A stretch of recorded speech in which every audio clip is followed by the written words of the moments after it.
Hello friends, welcome to my channel. तो आज आम डिस्कसन करिए most important topic and most important question for others exam.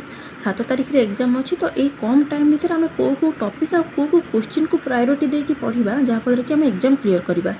तो मुझे टॉपिक आ क्वेश्चन दुईटा डिस्कसन कर स्पेशली सामाजिक। तो चलते गोटे गोटे क्वेश्चन डिस्कसन करवा और लास्ट को मुझे टॉपिक कहीदेवी जो जो टॉपिक को टिके देखिक एग्जाम पूर्व जी। तो फास्ट क्वेश्चन था विधानसभा कार्यकाल केते वर्ष। विधानसभा कार्यकाल है 5 वर्ष। तापर देला आम देश में केतोटी राज्य अच्छी। आम देश में 29 राज्य अच्छी। आगुरी 28 थिला, एबे 29 हो जाइए। तापर पचारा राज्यपाई केउठी आईन गढ़ा जाए। राज्यपाई आईन विधानसभा गढ़ा जाए। तापर क्वेश्चन है आकाश बाहिनी मुख्य किए। आकाश बाहिनी मुख्य हेले राष्ट्रपति। आमर जल स्थल आकाश तीन बाहिनी मुख्य हेले राष्ट्रपति। राज्यसभार सभ्य संख्या केते 250। लोकसभार सभ्य संख्या 545। आम देश में केउं राज्य में सबुठारु अधिक चा चाष करा जाए। चा चाष आमर आसाम रे करा जाए। तापर क्वेश्चन देला केउं राज्य में तेल खଣି अच्छी। आसामर दिग्बई तेल खଣି अच्छी।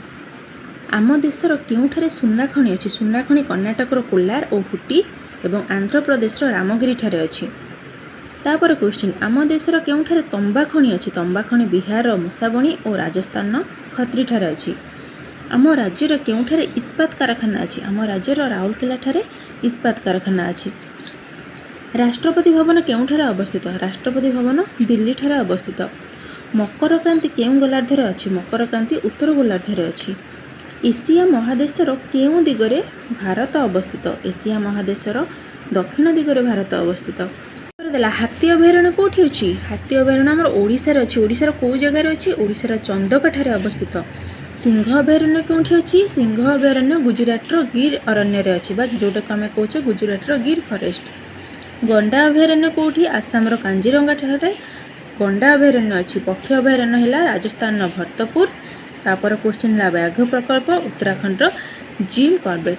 तो क्वेश्चन आमर एथुरु केमिति आसीबो कि ओडिशार केउं जगार हाथी अभयारण्य अच्छी। ओडिशार चंदकठार हाथी अभयारण्य अच्छी।